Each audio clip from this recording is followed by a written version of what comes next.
Hello everyone, today we shall learn the methods of generating induced EMF. How induced EMF induced in a coil whenever the coil is in uniform magnetic field. जब भी uniform magnetic field में coil rotate करता है तो उसमें induced EMF generate हो जाता है और इंड्यूस्ड EMF जो है एज ए अल्टरनेटिंग करंट जो है अपीयर होता है। वो कैसे? तो फैराडे लॉ बोलता है E is equal to electromagnetic induction according to electromagnetic induction. Faraday का स्टेटमेंट है the induced EMF is equal to minus d five by d t. Induced EMF जो है ये लॉ है फैराडे का, राइट। तो D five by d T. तो हमारे पास एक कॉइल है rectangular coil P Q R S. अब जो है इसके अक्रॉस हमने फ्लक्स चेंज करना है, इसको रोटेट करना है। इसका फुल रोटेशन मुझे एक साइकिल देगा अल्टरनेटिंग करंट का। तो कैसे देगा भाई अल्टरनेटिंग का ये?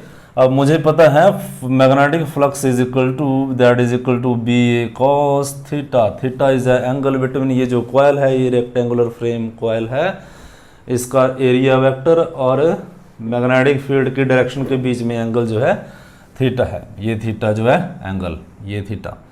तो मान लेते हैं theta is equal to this, theta is equal to omega T. Omega is angular velocity, omega is equal to angular velocity of coil. Angular velocity है कॉइल का। कोई भी वेलोसिटी क्या होती है? Velocity is equal to angular velocity is equal to angular displacement theta divide by time. तो theta बन गया मेरे पास, theta is equal to omega T. तो थीटा एंगल किसके बीच में है? बी और ए के बीच में। तो इसका वैल्यू रखते हैं यहाँ पे। तो ईएमएफ कैसे जनरेट होता है? ईएमएफ मेरे पास मान लेते हैं पी, ये कॉइल है, कॉइल का रोटेशन ऐसे अभी इसमें कॉइल का रोटेशन जो है एरिया वेक्टर जो है इसमें, अगर इसमें देखूं मैं पी क्यू आर ऐसे ये पोजीशन ले रखा है इसने, ये ऐसे इस पोजीशन पे जो है एरिया वेक्टर जो है, एरिया वेक्टर और मैग्नेटिक फील्ड आपस में जो है पैरेलल हैं। यही इसी साइड इसका एरिया है ये, और इसी साइड मैग्नेटिक फील्ड है। तो फर्स्ट पोजीशन पे जो है एट द, ये मैं डायग्राम नंबर 1 मान लेता हूँ, डायग्राम नंबर 1। तो theta is equal to 0 degree. तो 0 डिग्री जब है, थीटा है किसके बीच में एंगल है? इसके एरिया के बीच में और मैग्नेटिक फील्ड के बीच में एंगल है, सिंपल। और तो मुझे कौन कौन सी ओरिएंटेशन पे मैग्नेट मैक्सिमम ईएमएफ मिलेगा? तो इस कॉइल को, ये कॉइल जब रोटेट करेगी तो यहाँ पे यूनिफॉर्म मैग्नेटिक फील्ड हमने लगाया हुआ है, तो यूनिफॉर्म मैग्नेटिक फील्ड इसके थ्रू जो है चेंज होगा। एक पोजीशन पे मैक्सिमम आएगा और एक पे मिनिमम। तो जब ये पोजीशन है कॉइल की तो चेक करते हैं इसमें कितना ईएमएफ आता है। तो इस पोजीशन पे जो है एरिया वेक्टर और मैग्नेटिक फील्ड जो है दोनों एक ही डायरेक्शन में है। इस पोजीशन पे एरिया वेक्टर, ये एरिया वेक्टर इसका एरिया, ये एरिया, ये वाला ओरिएंटेशन है इसका, ये वाला इस तरह का ओरिएंटेशन है इसका, दिस इज इस तरह का ओरिएंटेशन है इसका।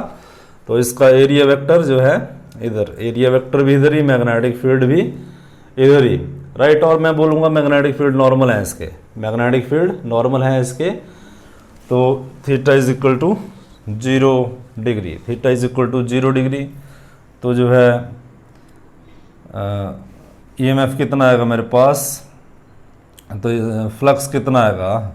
दैट इज पहले तो मैं ऐसा करता हूँ, ये इसका वैल्यू पुट कर लेते हैं ईएमएफ जनरेट के लिए, फॉर्मूला मैन्युफैक्चर कर लेते हैं।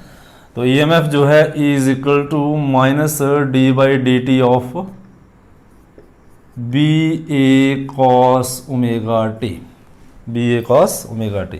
तो ईएमएफ का फॉर्मूला आया E is equal to minus B constant, area constant, cos की जो है डिफरेंशिएशन माइनस साइन थीटा होती है, minus minus plus sine omega T, और ओमेगा टी की दोबारा से हो जाएगी तो ओमेगा बचेगा मेरे पास। तो ईएमएफ आएगा, EMF is equal to B A omega sine omega T. और ये सिंगल कॉइल है, अगर इसका मैं नंबर ऑफ टर्न भी रिप्रेजेंट कर दूं कि एक टर्न है या 2 टर्न, तो E is equal to N B A omega sine omega T, तो E इज इक्वल टू ये सारा फैक्टर, ये E nought, it is equal to E nought sine omega T, sine omega T. तो ये formula लगेगा check करने के लिए कितना ईएमएफ जनरेट हुआ है। ये ओमेगा नॉट जो है E naught is equal to N B A omega, this is the value of maximum EMF, maximum EMF. तो मेरे पास फैराड यहाँ से जो वैल्यू आई, कौन कौन सी वैल्यूज आई मेरे पास वैल्यू आई E is equal to E not sine omega T, और ई नॉट क्या है, एन बी ए ओमेगा, ये है ई नॉट मैक्सिमम ईएमएफ ये देगा सर्किट। और ई नॉट तो यहाँ से ईएमएफ, तो फर्स्ट केस था, केस नंबर 1 जब जो है, और ये theta is equal to 0 degree, ये plane of the coil is normal, magnetic lines of forces निकल रही हैं इससे, और जो है theta is equal to 0 degree.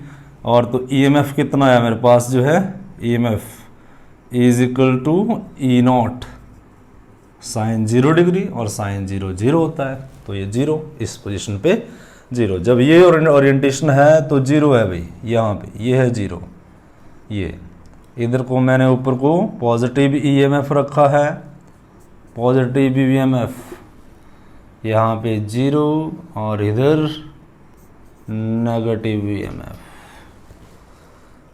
अभी इस पोजीशन पे जब कॉइल का पोजीशन ये है तो ये 0 है। अगले उसके बाद जो है ये टर्न ले लेता है, पी क्यू पोर्शन इधर चला जाता है और आर एस पोर्शन इधर आता है। इस सिचुएशन में ये इसका एरिया आ गया ऊपर की तरफ, इसका एरिया यहाँ पे ऊपर की तरफ, तो एरिया वेक्टर जो है और मैग्नेटिक फील्ड में आपस में एंगल कितना आ गया, 90 डिग्री। यहाँ पे इस पोजीशन पे एरिया वेक्टर और मैग्नेटिक फील्ड, ये मैग्नेटिक फील्ड का डायरेक्शन, ये मैग्नेटिक फील्ड का डायरेक्शन, एरिया वेक्टर इधर, एरिया इसका इधर, तो मैग्नेटिक फील्ड, एरिया वेक्टर और मैग्नेटिक फील्ड के बीच में कितना एंगल अभी 90 डिग्री, 90 डिग्री ये डायरेक्शन है मैग्नेटिक फील्ड का, this is the direction of magnetic field. तो 90 डिग्री है। Second case is theta is equal to 90 degree, theta is equal to 90 degree, angle between area vector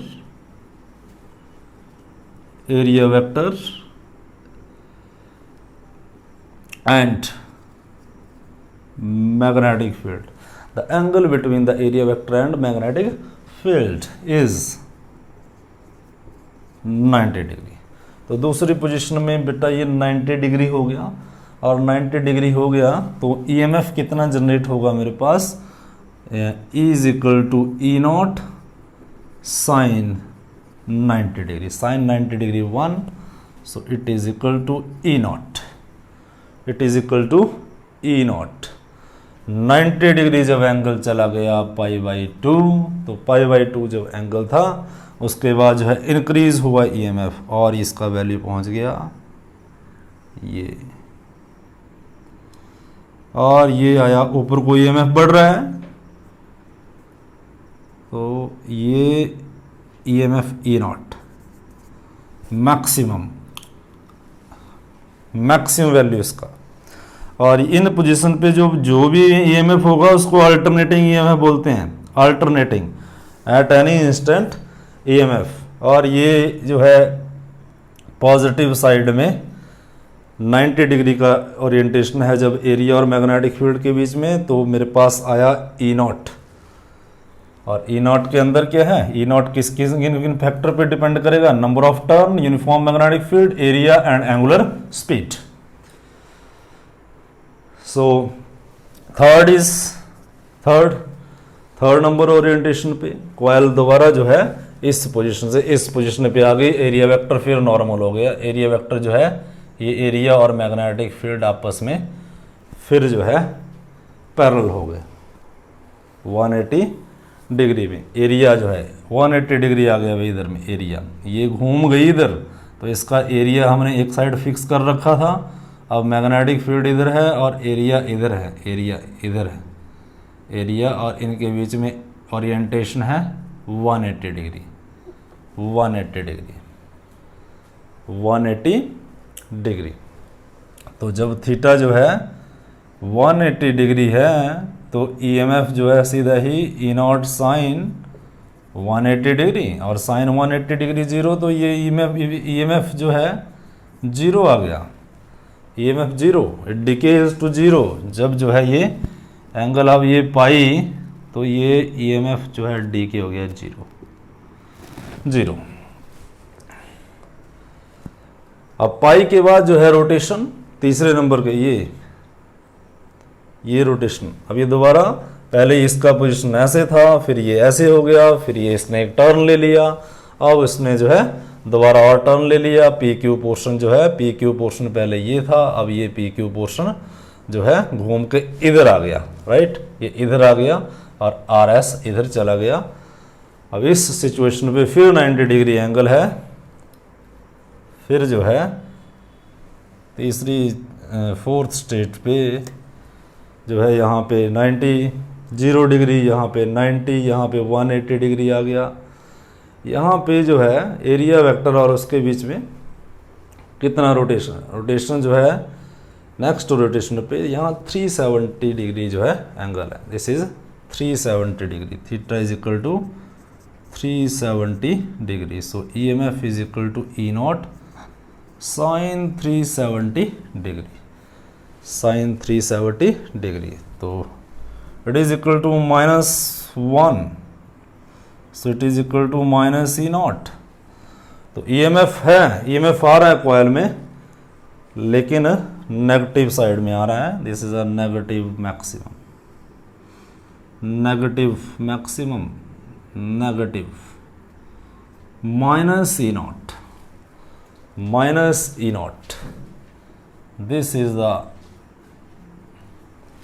minus E naught and next is theta।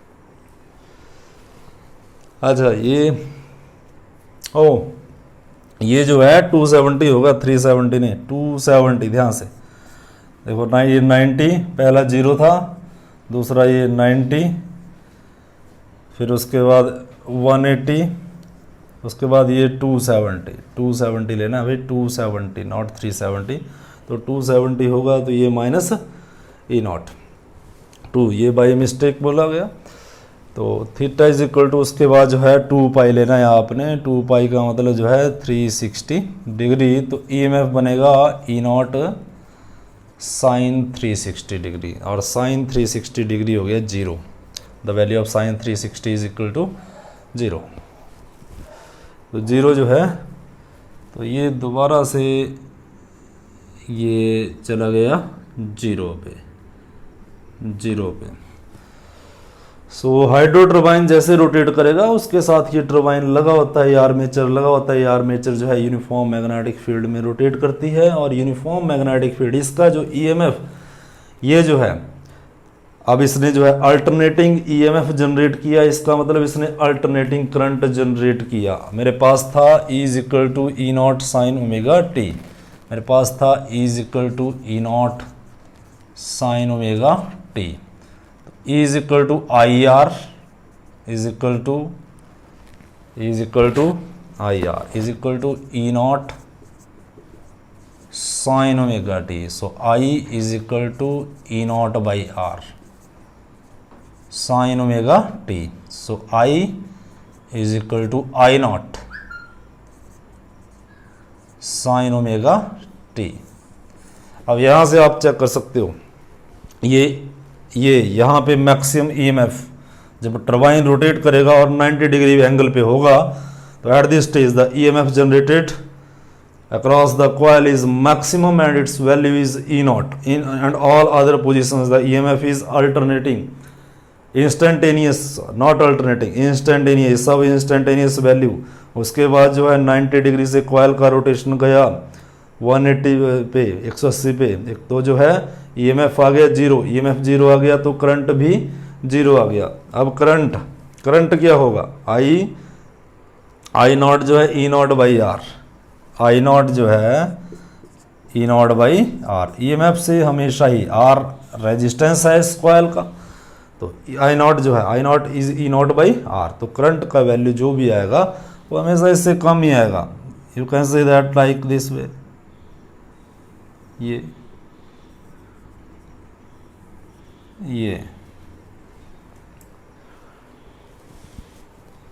तो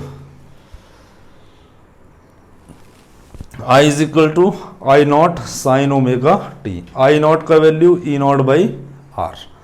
तो इन position पे यहाँ पे 90 degree rotation पे maximum positive side में और 270 में माइनस जो है EMF जनरेट हो रहा है मैक्सिमम, लेकिन in opposite direction, negative direction में EMF जनरेट हो रहा है. तो दोनों ही डायरेक्शन में जब कॉइल का रोटेशन होता है 0 से लेकर 360 डिग्री तक, तो एक साइड में जो है पहले एक डायरेक्शन में जो है जब at 90 degree angle the EMF is maximum and in other at the angle again at 3 pi by 2 the EMF is maximum at when the orientation between area vector and magnetic field is 270 degree the EMF is minus E naught. तो this varying EMF with time, ये जो EMF very कर रहा है time के साथ, right, as the time passes as the rotation, तो then this as the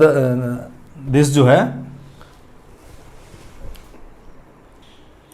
तो जो है मैक्सिमम EMF मुझे मिलेगा 90 डिग्री पे और 360 ये और जो है 270 डिग्री पे, 80 पे और 2 पाई पे, इन ओरिएंटेशन पे जो है EMF जो है मिनिमम हो जाएगा. तो करंट भी यहाँ पे मुझे मैक्सिमम मिलेगा और यहाँ पे जो है maximum in the opposite direction. तो इसको हम रिप्रेजेंट करेंगे AC, alternating current. Alternating current, hydro turbine जो करंट जनरेट करेगा अल्टरनेटिंग करंट. तो अल्टरनेटिंग करंट कौन सा करंट बनाइए, the current in which the direction of the current the magnitude of current is maximum in one direction, एक direction में magnitude maximum है, right. Alternating current ऐसा कोई करंट जो पीरियोडिकली वेरी करे टाइम के साथ, राइट. साइन और कोसाइन कर्व में इसको रिप्रेजेंट कर सकते हैं हम. तो इस करंट को जो है रिप्रेजेंट कर ये अल्टरनेटिंग करंट.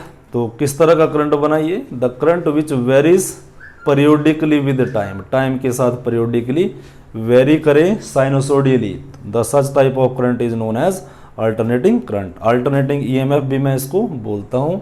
तो अल्टरनेटिंग करंट, इस अल्टरनेटिंग करंट को डायरेक्ट अगर जो है कुछ एप्लीकेशन में जो है हम डायरेक्ट जो हमारे हाउस होल्ड में जो सप्लाई आती है दैट इज़ अल्टरनेटिंग करंट. लेकिन अगर हमें स्मॉल इलेक्ट्रॉनिक डिवाइसेस ऑपरेट करने हो, राइट, या तो हम जो है इस डायरेक्ट करंट को चेंज कर लेते हैं, इस अल्टरनेटिंग करंट को डायरेक्ट करंट में चेंज कर सकते हैं हम. अल्टरनेटिंग करंट को डायरेक्ट करंट में चेंज करने के वो हम जो है और वीडियोज़ में स्टडी करेंगे. तो this is the alternating current, right. कैसा करंट जो वेरी करता है टाइम के साथ साइनोसोडियली, साइन को कर्व और कोसाइन कर्व दोनों से ही हम इसको रिप्रेजेंट कर सकते हैं, राइट. तो इस तरह का जो है करंट जो है उसको बोलेंगे हम अल्टरनेटिंग करंट.